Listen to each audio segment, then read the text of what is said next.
bienvenue à la troisième partie et dernière partie de présentation de la solution IT Glue. Donc on a vu sur les premières parties les core assets, donc vraiment la partie basique et immuable à la solution. On a vu également hier la partie flexible assets, où là on pouvait créer un petit peu ce qu'on souhaitait par rapport aux besoins, donc soit par rapport aux templates qui sont proposés par l'éditeur, soit en créant de toutes pièces des flexibles assets. Et aujourd'hui on va voir un petit peu qu'est-ce qui reste dans la console, puisqu'il y a encore pas mal de choses, même avec les trois parties que vous allez voir, il y a encore des petites surprises qui pourront être découvertes quand vous utiliserez la solution. Mais là, on va se concentrer sur un petit peu la gestion annexe de IT Glue, c'est-à-dire vraiment la gestion des sociétés, la gestion des comptes, des groupes, le workflow également, l'outil MyGlue. Enfin, il y a vraiment beaucoup de choses à voir en une demi-heure. Donc, on va essayer de faire ça dans le temps qui nous est imparti.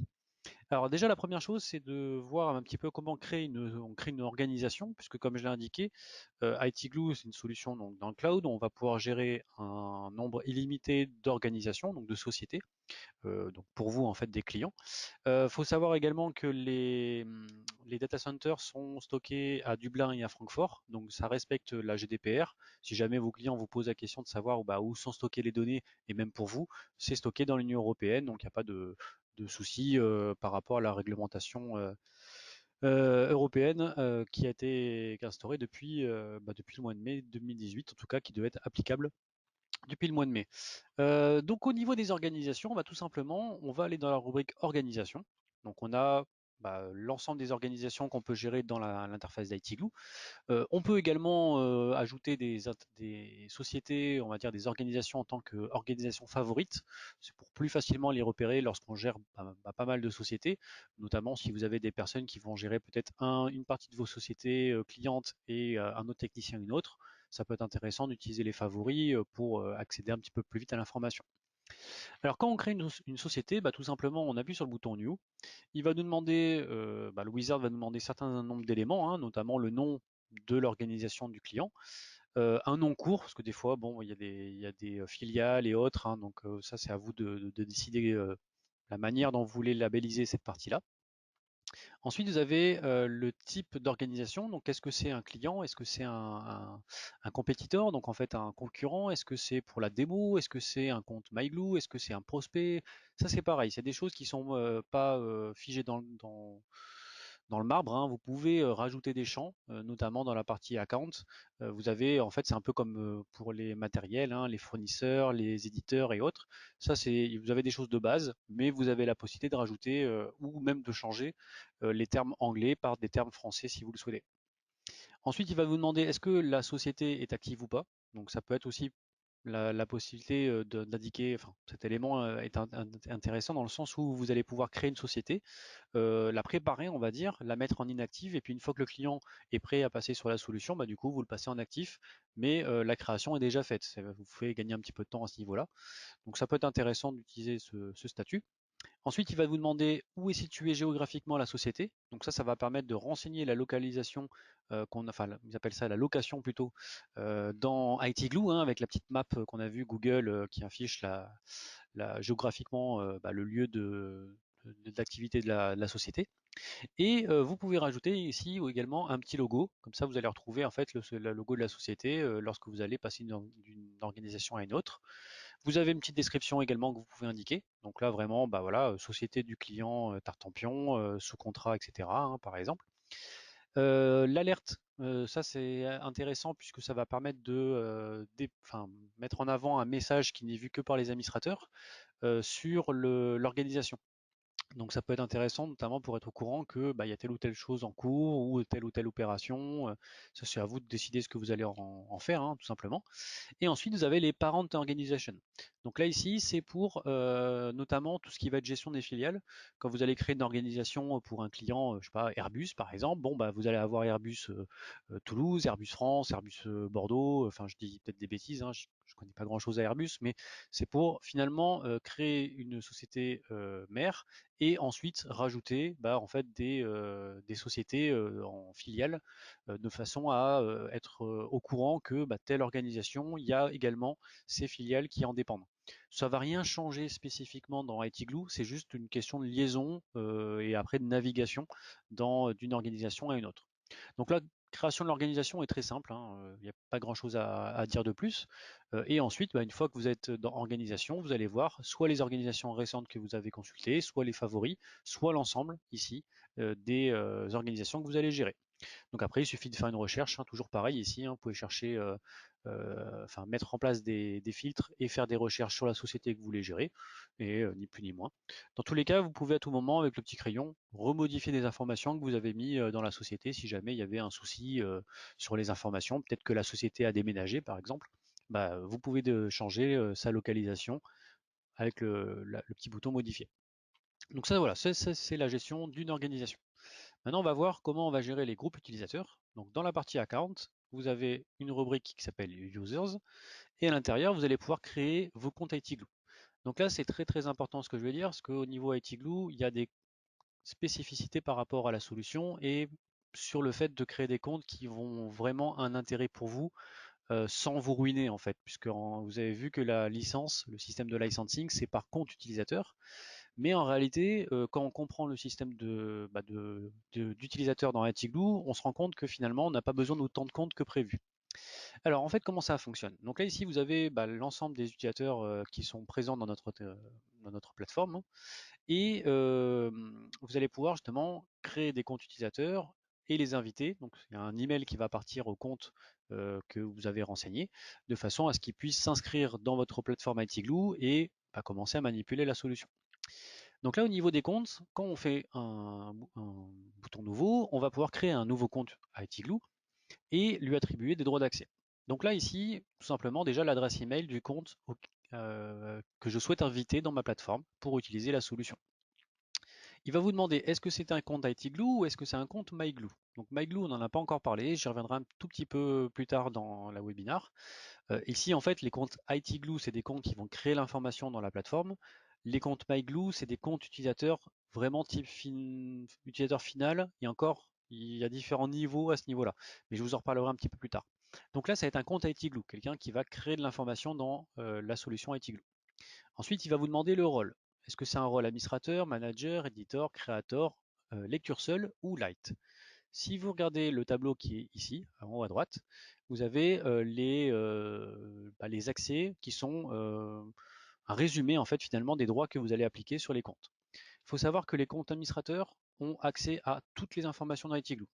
Donc c'est-à-dire que même si vous dites tiens tel document il est accessible par tel ou tel utilisateur, par défaut l'administrateur a accès à cet élément-là également. Et on ne peut pas retirer le droit à un administrateur sur la console ITglue.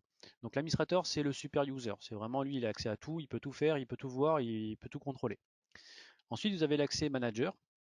Donc lui, il va pouvoir notamment gérer les comptes utilisateurs, gérer les paramètres de compte, supprimer des données, créer des données, mettre à jour des données et les voir. Par contre, il ne pourra pas accéder au Global Data Access, un menu que je vais vous faire voir justement à la fin du webinaire. Ensuite, vous avez les comptes éditeurs. Donc là, ici, ils peuvent supprimer, créer, mettre à jour et voir les données. Ensuite, vous avez que des comptes créateurs qui, eux, peuvent mettre à jour et créer des données, mais ne pourront pas supprimer des données existantes.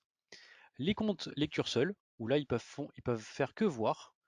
Et vous avez les comptes light qui peuvent également que lire l'information. La différence, c'est que au niveau du nombre d'organisations que le compte pourra consulter, en read-only, il est illimité, et en light, il peut aller voir 5 organisations. Je vous conseille très fortement d'utiliser les comptes light. Pourquoi? Parce que ici, en fait, les comptes light, si on regarde bien en grisé ici, écrit le light, il est gratuit. C'est-à-dire que ce compte ne va pas compter dans votre licence IT Glue que vous prenez pour vous. C'est-à-dire que si vous êtes une société, vous avez 3 personnes qui vont créer de l'information, vous pouvez prendre un compte IT Glue avec 3 comptes et par la suite créer autant de comptes light que vous souhaitez pour que vos clients puissent accéder à l'information que vous allez leur créer pour eux en fait, tout simplement. Donc finalement, vous allez pouvoir créer des comptes qui permettent une visualisation de l'information sans que ça vous coûte plus que le prix de la licence au mois. Donc ça, c'est vraiment intéressant d'utiliser ces comptes light, sachant que vous allez donner un compte light à votre client. Bon, bah, votre client, je sais pas, il a 2, 3 personnes qui veulent aller voir l'information, même peut-être 5, 10, 15, 20. Vous pouvez créer 20 comptes light gratuitement et leur dire bah, que ce compte, il a accès que à l'entreprise que vous avez créée pour le client et ça vous coûte absolument rien. Donc ça, c'est vraiment très intéressant. Il faut vraiment penser à Etigloo comme les comptes qui vont créer de l'information. Eux, ils vont compter effectivement dans votre licence, mais par contre, les comptes qui ne créent pas de l'information, qui sont là en lecture, notamment vos clients, bah, c'est des comptes gratuits, tout simplement. Donc ça, c'est un des points importants. Ensuite, vous allez indiquer bah, que lorsque vous allez créer le compte, est-ce que le groupe, enfin le compte plutôt, appartient à un groupe. Donc là, les groupes, ça va être intéressant notamment pour gérer tout ce qui va être droit d'accès. On l'a pas encore vu, mais on va aller un petit peu sur des éléments qui sont créés dans ITGlue pour vous montrer comment ça se gère au niveau des droits d'accès. Il est plus facile d'attribuer des droits d'accès sur un groupe entier plutôt que le faire compte par compte. Donc voilà, c'est simplement cet élément-là qui est important. Et sur les accès des organisations, soit l'utilisateur a accès à toutes les organisations, soit vous allez dire, donc soit vous faites all organisation, et là du coup bah, le compte a accès à toutes les organisations gérées, enfin que vous avez créées dans ITGlue, ou alors ici vous dites bah tiens je veux qu'il ait accès à telle société, vous rajoutez la société ici et il aura accès que à cette société.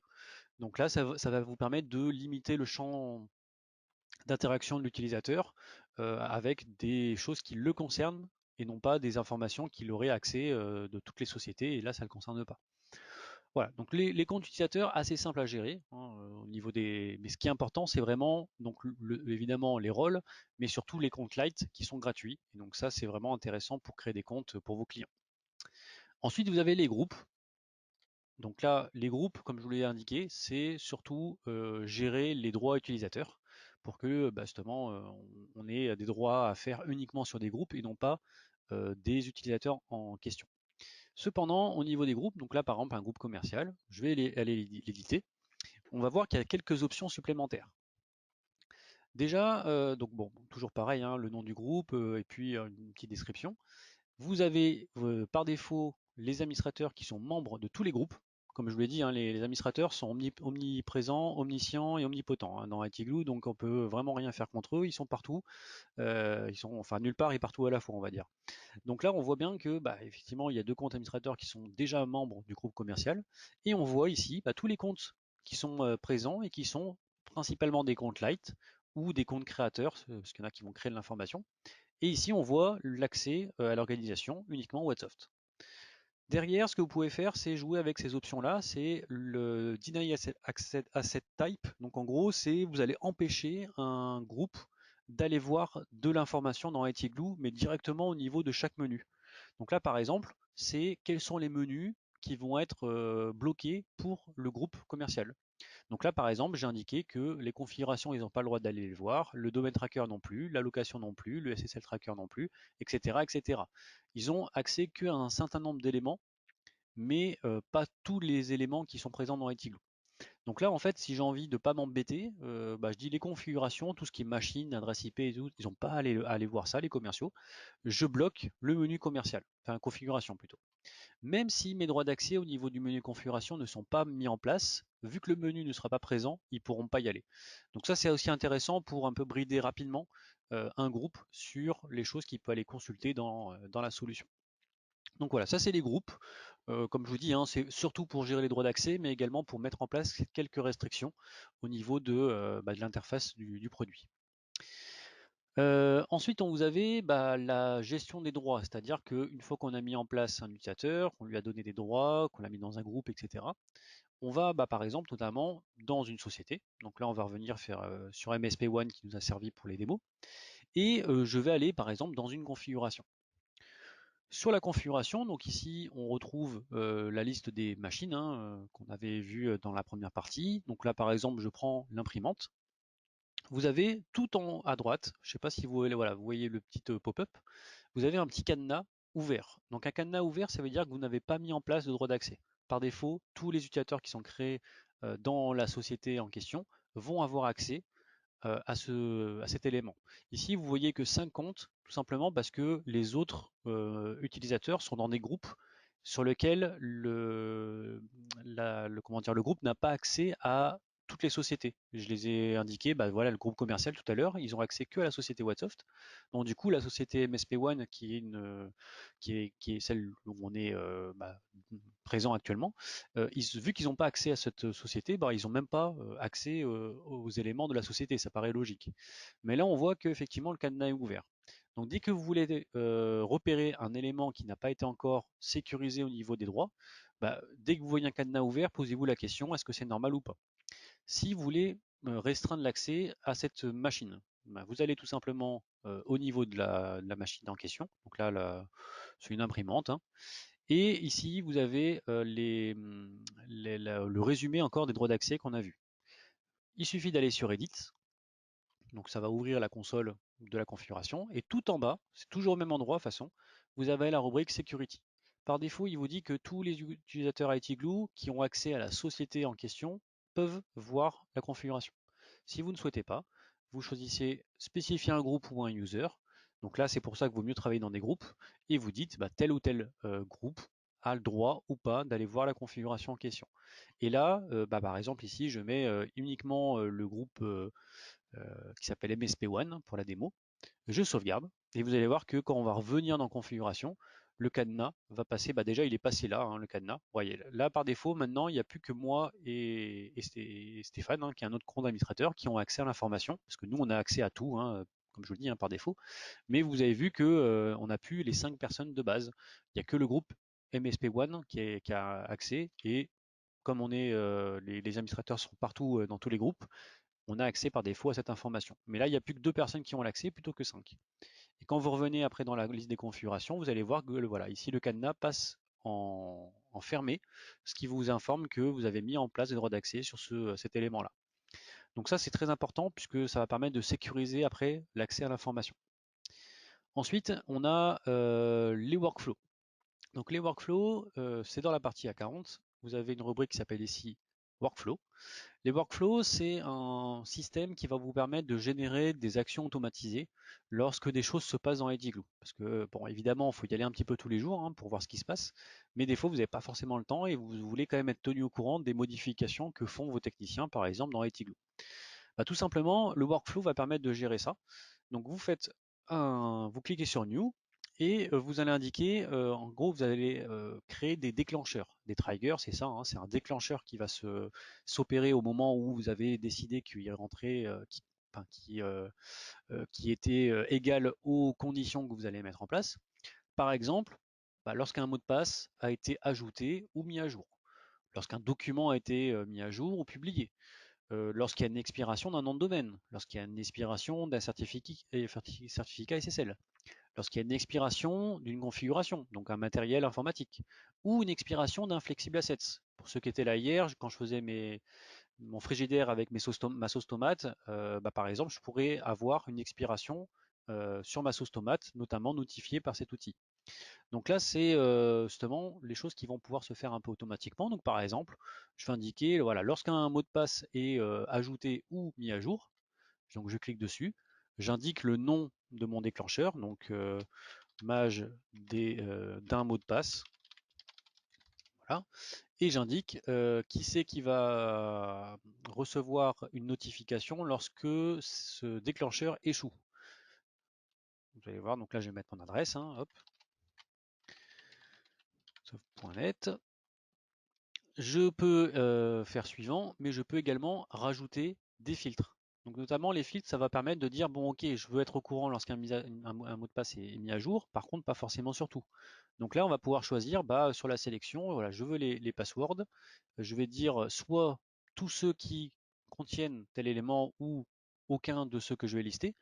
Donc là c'est moi qui va décider et après sur search, alors là je sais pas si est-ce qu'il y a un mot de passe formation, voilà, formation en ligne, voilà. Là j'ai un mot de passe. Donc là je veux être au courant lorsque ce mot de passe formation en ligne est mis à jour. Je veux avoir une notification qui va m'informer. Donc là je vais dans l'action et je vais choisir justement. Alors faut que je sauvegarde déjà ça. Donc là on est bon. Là faut que je dise tout. Next. Voilà. Et dans les actions, je vais indiquer qu'est-ce que je veux, comment je veux être informé. Est-ce que je vais recevoir un email Donc là, tout simplement, hein, j'indique mon adresse email et même les plusieurs adresses email pour pouvoir être notifié. Soit je peux envoyer un webhook. Donc là, c'est directement à l'aide d'une commande post, enfin c'est une commande post qui est envoyée sur un site web notamment avec un fichier JSON qui va vous permettre d'avoir une notification visuelle, hein, un pop-up ou alors directement une notification dans Slack. Donc Slack est un outil, hein, qui va permettre de gérer du travail collaboratif et autres. Et donc vous allez voir un pop-up qui va générer dessus. Donc principalement à 95%, ça va être la notification email, hein, parce que ça c'est un petit peu universel. Donc j'indique l'action. Donc là c'est envoi d'un email pour changement de mot de passe. Je mets un petit sujet, un petit corps du message, et qui c'est qui va recevoir l'information. Et à partir de là, j'ai un événement automatique qui va se générer, c'est-à-dire me notifier lorsqu'il y a un mot de passe précis qui est mis à jour dans Etigloo. Donc ça, c'est vraiment pour voilà, automatiser un petit peu des actions sur la console, hein, pour être notifié sur certaines opérations. Donc ça, c'est les workflows. Il y a beaucoup de choses à dire sur les workflows, hein. Vous avez vu, il y a pas mal d'options, mais en une demi-heure, c'est toujours délicat de tout faire dans le temps imparti. Donc ça, c'est les workflows. Ensuite, vous avez les runbooks. Donc là, les runbooks, ça c'est dans la version Enterprise. Donc déjà, toutes les versions précédentes, vous l'avez pas, hein. La basique et la Select, vous l'avez pas. C'est que la dernière version. Bon, je vous dis, hein, la dernière version, c'est celle qui est la plus vendue, hein, pas chez nous, mais même chez l'éditeur. Les runbooks, en fait, ça va permettre de créer un fichier PDF avec toute l'information que vous avez créée dans Etigloo pour une société précise ou pour toutes les sociétés, hein. Ça dépend comment vous allez choisir. Généralement, on en fait un par société. Vous pouvez soit le créer maintenant, soit le scheduler. Donc, c'est-à-dire le programmer pour être généré, bah, par exemple, une fois par semaine, une fois par mois, à telle heure. C'est vous qui allez décider. Donc là, je vais demander à créer un runbook maintenant. Je vais choisir l'organisation pour laquelle je souhaite créer le runbook. Donc là, je prends ma société MSP One. Il me demande est-ce que je souhaite masquer les mots de passe à l'intérieur ou pas. Ça, c'est un choix de votre part. Soit vous mettez on par défaut, et du coup, tous les mots de passe qui auront été créés dans Etigloo et vont être exportés dans un PDF seront masqués. Soit le client a besoin d'avoir accès à ces mots de passe. Dans ce cas-là, vous mettez off.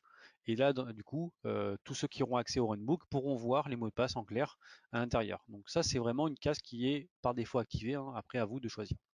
Donc là, voilà, bon, par exemple, je mets MSP One, on va garder les mots de passe masqués, on envoie, submit, et là, il y a une opération, hein, qui se fait en arrière-plan, qui peut être plus ou moins long. Là, on voit que bon, bah, elle n'a pas encore commencé, mais suivant la taille de la société, ça peut prendre plus ou moins de temps. Alors, inutile d'attendre dans ce menu-là, hein, qu'en fait, vous allez recevoir à un moment donné, une fois que c'est terminé, un email avec un lien pour télécharger le runbook que vous avez créé, de façon à le télécharger et puis à avoir accès. Donc là, bon, la société n'est pas très grande, donc normalement, ça devrait être assez rapide. Je vais essayer de voir justement si donc là, je change de menu tout simplement et je reviens dedans, hein. C'est le plus simple. Donc là, bon, pour l'instant, il n'est pas encore lancé, donc je vais passer sur un autre menu, puis on va revenir après pour vous faire voir à quoi ressemble le runbook. Ensuite, vous avez le log d'activité. Donc là, c'est dans Activity Logs. Vous avez les logs d'activité de l'ensemble des utilisateurs sur l'ensemble des sociétés que vous gérez. Et là, ça devient très intéressant puisque vous pouvez voir vraiment, mais au clic près, qu'est-ce que fait l'utilisateur, ou dans quelle société il va, est-ce qu'il va dans quel élément il va consulter l'information, à quelle adresse IP, de quel endroit géographique, et même de pouvoir restaurer des fichiers qui auraient été supprimés. Alors là, je ne sais pas si c'est le cas, hein, si j'ai une action delete, je vais regarder, bah tiens, dans les catégories, dans les actions plutôt, je vais mettre voilà, choix de delete. Et ici, voilà, par exemple, on voit qu'il y a un nouveau document ici qui a été supprimé, et on voit petite roue, une petite flèche qui va à l'envers, qui permet de restaurer le document qui a été supprimé par quelqu'un.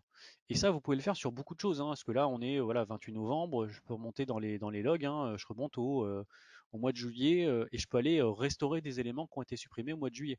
Donc c'est pour vous montrer qu'on peut vraiment revenir en arrière sur beaucoup de choses. Alors ça, c'est les révisions, hein, qui font un peu ça. Mais voilà, des choses qui ont été supprimées ou consultées ou autres, vous avez la possibilité de voir les informations et de surtout restaurer des éléments supprimés. Vous pouvez classer, hein, évidemment, hein, par catégorie, hein. Si vous voulez voir tous les documents qui ont été supprimés, hop, vous avez tous les documents qui ont été supprimés que vous pouvez restaurer.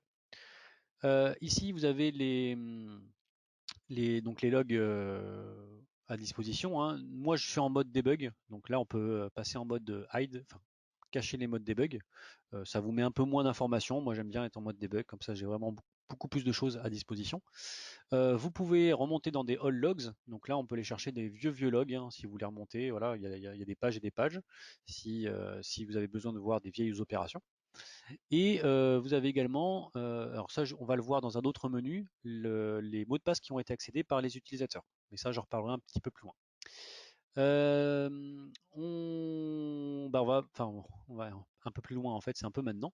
Donc je vais vous faire voir cette partie-là. Donc ça, c'est dans la partie globale de mémoire. Voilà, vous avez la rubrique report. Et dans rapport, vous avez un seul rapport. Alors ça paraît peu, mais en réalité, avec toutes les options, enfin tous les logs d'activité qu'on peut voir dans Etigloo, vous pouvez consulter ce que vous souhaitez. Ce rapport-là, en fait, on peut déjà le voir dans les logs d'activité. Là, ils ont fait un menu spécifique. Je clique dessus, j'indique le compte utilisateur qui a consulté les mots de passe d'Etigloo. Donc là, par exemple, voilà, je vais mettre mon collègue, hop, je choisis, je génère le rapport, et là il me dit toutes les mots de passe qu'il a accédé dans la société. On voit que ici, bah, sur la société MSP One, il a consulté le mot de passe qui s'appelle PassLab.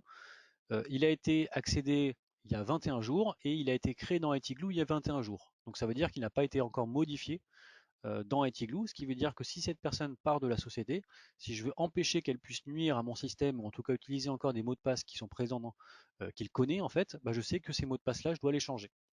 Là, il a utilisé il y a 4 jours et ça fait 5 mois qu'il est présent dans ITglue. Donc voilà, ça vous permet de savoir qui a accès à quoi et surtout quels sont les mots de passe qui sont à risque parce que l'utilisateur a déjà accédé à l'information, à ce mot de passe là avant, alors que vous l'avez toujours pas mis à jour dans ITglue. Donc ça, c'est vraiment un truc intéressant justement pour le départ des employés, gérer l'accessibilité au mot de passe, enfin en tout cas l'accès au mot de passe via ces rapports-là. Ensuite, vous avez, je me dépêche parce que je vois qu'il est déjà 26 et il me reste encore pas mal de choses. Alors on va aller voir le runbook au cas où. S'il est, il est bon, voilà, il est complet. Donc là, j'ai plus qu'à le télécharger. Il expire dans un jour, hein, c'est-à-dire qu'il ne faut pas non plus trop tarder à le récupérer, hein, parce il va disparaître après par la suite. Donc là, je récupère un fichier zip. Donc là, vous ne le voyez pas pour l'instant, mais vous allez le voir assez rapidement. Je vais l'extraire sur mon PC. Hop. Donc on va l'extraire, oui, s'ils veulent, là, ici. Et du coup, je vais ouvrir le PDF et je vais vous faire voir un peu à quoi ça ressemble. Donc là, normalement, vous devriez voir un PDF avec Acrobat Reader, voilà, qui s'ouvre. Et donc du coup, là, vous avez un rapport. Voilà, qui vous dit bah, MSP One, voilà ce que vous avez dedans. Alors vous avez les core assets, hein, vous pouvez retrouver dans le menu à gauche les éléments. Hein, donc je vais aller voir les contacts. Je clique sur contact, hop, je retrouve mes contacts. Si je veux aller dans les apps services, par exemple, tiens, c'est quoi mes licences? Je clique sur licences et puis je retrouve toutes les licences qui sont présentes ici. Donc ça, c'est vraiment un rapport qui est hyper utile pour les clients, pour leur montrer voilà tout ce qu'on a créé pour vous. Vous pouvez aller cliquer dessus, vous retrouvez les informations. Là, si on clique dessus, on arrive directement dans l'information de ITglue. Donc on a le lien qui est récupéré. Donc ça, c'est vraiment quelque chose qui est très intéressant et disponible qu'en version enterprise. Voilà, donc ça, c'était les runbooks. On n'a pas vu donc la partie dans Account. Vous avez des petites choses aussi que vous pouvez customiser, notamment les mots de passe par défaut. Vous pouvez indiquer que le nombre de caractères que vous souhaitez pour générer les mots de passe lors des invitations. Bon, là, vous avez le nom de société. Vous pouvez customiser la barre, donc la sidebar sur le côté, hein, en fait, ici. C'est là où vous pouvez rajouter, tiens, voilà, mon frigidaire d'hier. Hein, je peux le mettre quelque part dans ma sélection si j'ai envie. C'est tout à fait possible. On revient ici donc dans branding. Branding, ça va être un petit peu la customisation de l'interface, notamment rajouter en haut à gauche, vous voyez, hein, il y a un petit logo What's of Doc. Donc là, c'est un petit logo qu'on peut rajouter. Vous pouvez cacher le footer, donc cette partie-là, hein, comme ça l'utilisateur ne verra même pas que vous utilisez ITglue pour gérer sa documentation et autres.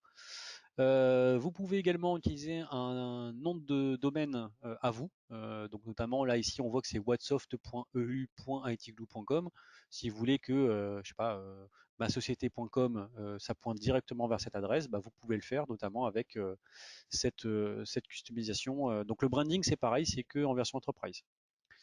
Authentification, donc là on peut utiliser du MFA, donc du double facteur hein, en fait, hein, donc notamment avec un token Google, ce qui vous permet d'avoir un mot de passe quand vous tapez votre mot de passe, il va vous demander le code à 6 chiffres qui est généré tous les 30 secondes. Donc ça permet de sécuriser l'accès. Vous pouvez demander à ce que le MFA soit activé pour tous les comptes également. Donc là, c'est uniquement pour le compte avec lequel je suis connecté, mais dans la partie user, vous pouvez forcer la mise en place du 2FA pour l'ensemble des comptes, de façon à sécuriser toujours l'accès à l'information. Et le single sign-on qui va vous permettre de vous authentifier sur différentes plateformes avec votre compte IT Glue sans avoir à vous reloguer pour accéder à l'information. Et dernière chose, les API. Donc là, vous avez des clés API qui vont permettre de mettre en relation IT Glue avec d'autres systèmes, notamment pour Office 365, c'était comme ça que ça marchait à l'époque. Maintenant, c'est différent. Pour Warranty Master, notamment le gestionnaire d'expiration de licence, il faudra générer une API, une clé API. Donc ça, c'est pareil, c'est en version Enterprise que ça va être utilisable. Donc on a vu les logs d'activité, les runbooks. On n'a pas encore vu MyGlue. Donc MyGlue, un petit mot dessus parce que il me reste encore un menu à faire qui va m'occuper à peu près 5-10 minutes, donc je me dépêche. MyGlue, en fait, qu'est-ce que c'est? C'est un gestionnaire de mots de passe pour les utilisateurs finaux. Je m'explique. Dans IT Glue, dans la première journée, on a vu les mots de passe. Donc les mots de passe qui sont plutôt orientés mots de passe administrateur, technicien, c'est-à-dire, tiens, quel est le mot de passe pour accéder à la box, quel est le mot de passe pour accéder au switch, aussi au routeur, etc. Par contre, les utilisateurs, eux aussi, ont des mots de passe à gérer. Ils ont le mot de passe de leur boîte aux lettres, de leur compte Windows, de leur compte Amazon, voilà, bref, tous les mots de passe qui servent au quotidien. Donc au lieu d'utiliser des outils comme LastPass, KeePass et tous ces outils qu'on peut greffer à des navigateurs, on peut utiliser MyGlue qui va être également qui va reprendre le même principe. C'est-à-dire qu'on va offrir à chaque utilisateur la possibilité d'avoir leur propre gestionnaire de mot de passe, sur lequel l'administrateur ne peut absolument rien consulter. Il pourra juste avoir un log d'activité, comme quoi l'utilisateur crée des mots de passe, mais il ne pourra pas aller voir les mots de passe en question, ni voir quoi que ce soit à l'intérieur. Donc ça, c'est intéressant justement pour que chaque utilisateur ne note plus ses mots de passe sur des post-it qu'il laisse à côté de son PC et que la femme de ménage récupère quand elle arrive, ou ce genre de choses, ou les mots de passe 1, 2, 3, 4, 5, 6, AZERTY et compagnie. Ben là, on va pouvoir utiliser un gestionnaire de mots de passe. On a également là-haut, je ne sais pas si vous le voyez, le petit plugin pour Chrome qui va permettre d'accéder aux mots de passe ici d'IT Glue, mais vous avez également un plugin pour Chrome ou Firefox d'ailleurs, qui est le plugin MyGlue pour le gestionnaire de mots de passe de l'utilisateur final. C'est-à-dire que moi j'ai le gestionnaire de mots de passe pour le technicien, mais également pour l'utilisateur final. C'est-à-dire que vraiment j'ai les deux. Je peux stocker mes propres mots de passe personnels et également stocker les mots de passe de l'entreprise pour le matériel interne. Voilà, il y a quelques petites subtilités à savoir, mais c'est le principe de la solution, c'est d'offrir un gestionnaire de mot de passe pour vos clients. Et dernière chose, c'est la rubrique globale que vous avez ici. Donc dans Global, c'est des choses qui sont accessibles que par l'administrateur et je crois également par le compte qui est juste en dessous, le manager. Mais principalement, je crois que c'est les administrateurs qui ont accès. Ici, vous avez notamment l'ensemble des assets. Donc les assets, c'est vraiment une information, que ce soit un document, un password, un domaine, une configuration, etc. Là, il vous liste en fait toutes les choses que vous avez déjà créées dans ITGlue. Donc notamment, par exemple, si je vais dans SSL, enfin peut-être aller configuration.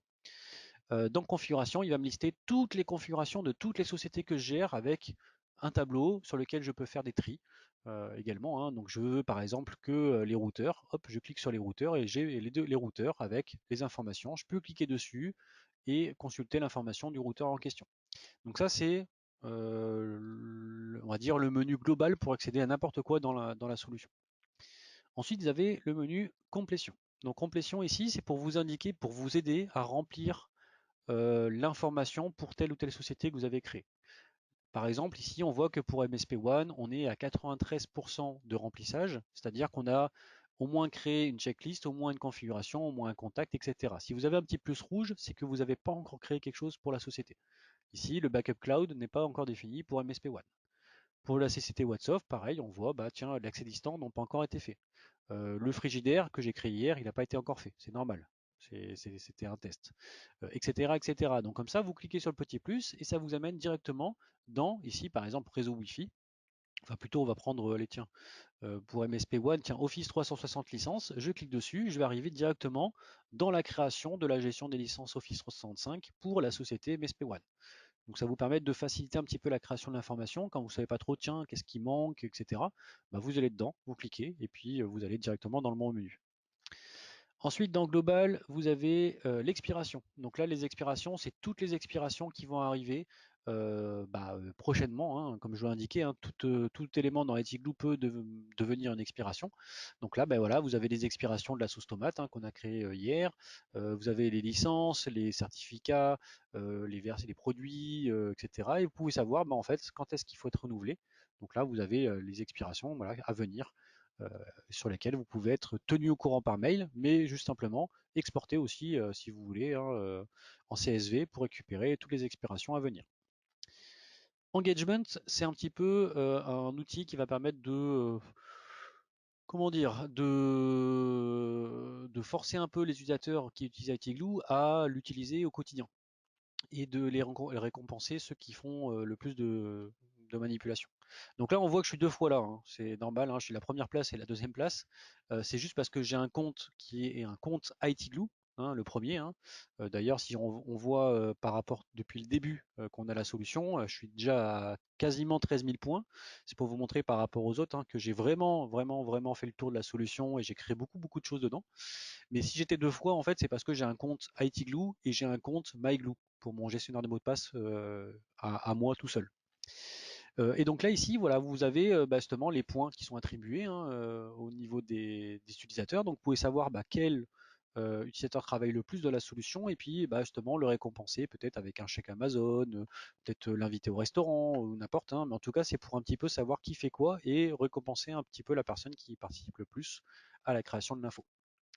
Dans User, vous avez également la liste de tout l'ensemble des comptes. Donc soit des comptes ITglue, soit des comptes ici MyGlue, comme je vous l'ai indiqué, hein, c'est les comptes utilisateurs qui vont permettre de gérer leur propre gestionnaire de mots de passe.